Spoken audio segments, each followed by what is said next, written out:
From 1951 to 1957, it was I Love Lucy. From 1962 to 1968, it was The Lucy Show. From 68 to 74, it was Here's Lucy. Now it's the 80s, and where's Lucille Ball? Coming back to television in Life with Lucy. On March 18th of 1974, the final episode of Here's Lucy aired, leaving people with no new Lucille Ball content. Until 1975, when she starred in the TV movie Lucy Gets Lucky. She would star in a few more TV movies across the 70s, the last one being in 1980 called Lucy Moves to NBC. And I've never seen it, but it seems kind of odd that it'd be called Lucy Moves to NBC when the next project she did, Life with Lucy, aired on ABC. It aired on ABC, right?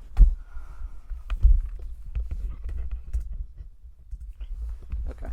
Sometimes I gotta fact check mid-video. As the 80s went on, there was no Lucille Ball content, and people were aching for some new content. And in 1986, we would get some, but it wasn't very good. On September 20th, 1986, Life with Lucy began airing. 14 episodes were written, 13 were filmed, and 8 aired. The show was canceled before all the episodes could even air. People didn't like it. But why? It was Lucille Ball starring in a sitcom with Gail Gordon, by the way, who was also in The Lucy Show and Here's Lucy. How did this go wrong? Well, in this video, I attempt to answer that question. Okay, so what is this show about? Well, it stars Lucy, obviously. In this show, her name is Lucy Baker. She's a recently widowed grandmother and has inherited her husband's half interest in a hardware store. The other half being owned by his business partner, Curtis McGibbon, who's played by Gail Gordon. I loved him as Mr. Mooney in The Lucy Show. These unlikely work partners are also in-laws, with Lucy's daughter Margot being married to Curtis's son Ted, and all of them, along with their grandchildren, live together. So that's the premise of the show, reading off Wikipedia. I have not watched it yet. Now, why am I filming this if I haven't watched it? Well, I find the, topic about this is, Lucille Ball's final sitcom, and it failed miserably, to be very interesting. And so I'm making a video about it, and we're gonna see what my first thoughts about these episodes are. So what I'm going to do is watch each episode, and while I'm watching them, I'm going to take notes about what I think, then I'm gonna tell y'all, and then after all the episodes, we're gonna, maybe hopefully see why the show failed. So let's begin. No one could do it but you. No one can do it.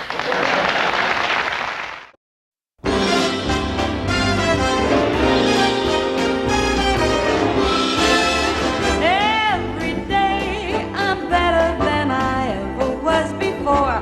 Every day I'm loving, living more and more. Okay, let's start with, what I wrote down here. First, the theme song is very catchy. When I first heard it, I didn't like it, but it slowly started to grow on me because I listened to it multiple times. It's just too long, like they should have made it a bit shorter. But other than that, it's a peak 80s sitcom theme. But it will never beat the Golden Girls. The episode starts out with Ted and Margot talking about how Lucy is moving in. Immediately, all I can say about Ted and Margot is that Ted's a nerd-looking guy, and Margot is, I don't know, I wasn't really picking up anything. But yeah, they're talking about Lucy moving in, and then they start making out. Then Lucy arrives to thunderous applause. Then we also get the scene from the theme song.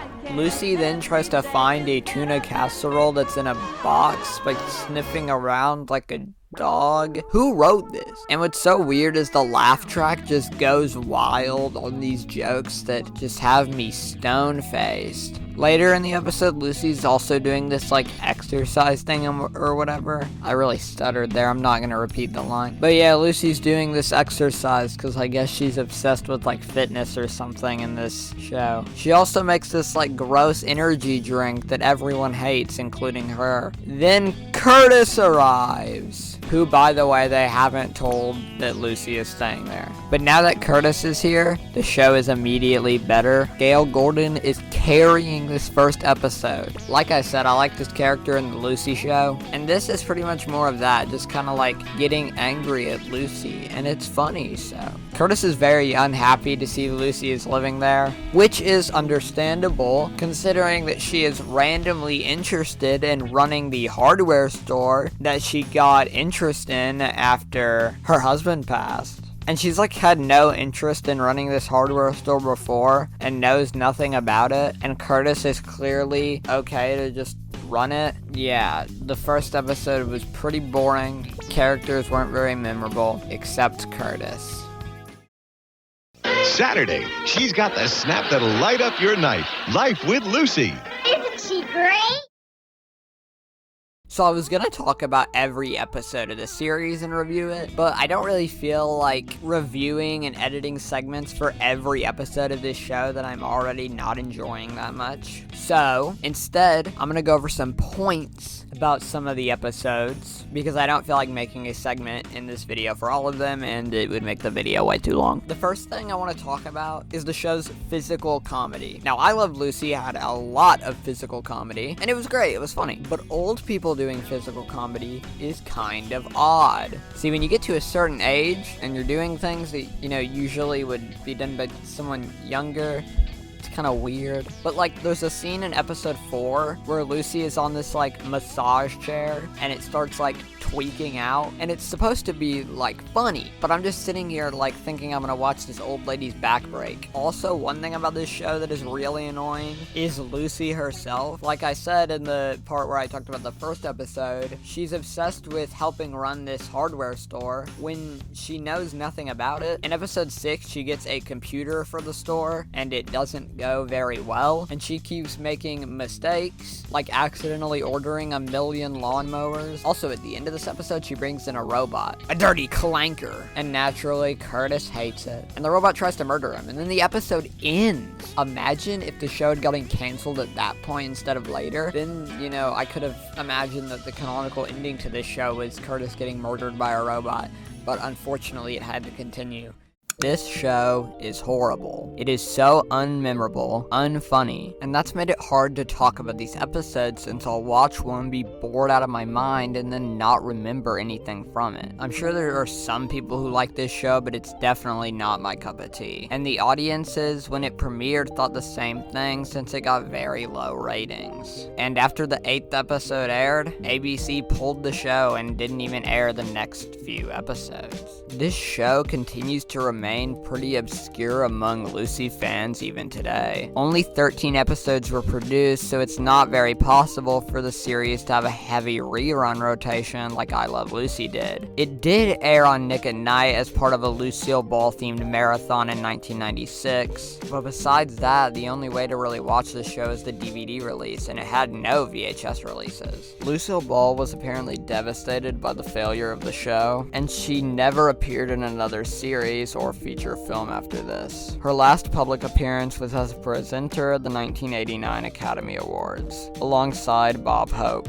But just a month later, she died. In her career, Lucille Ball made 3 great sitcoms, and this one bad one probably doesn't matter that much.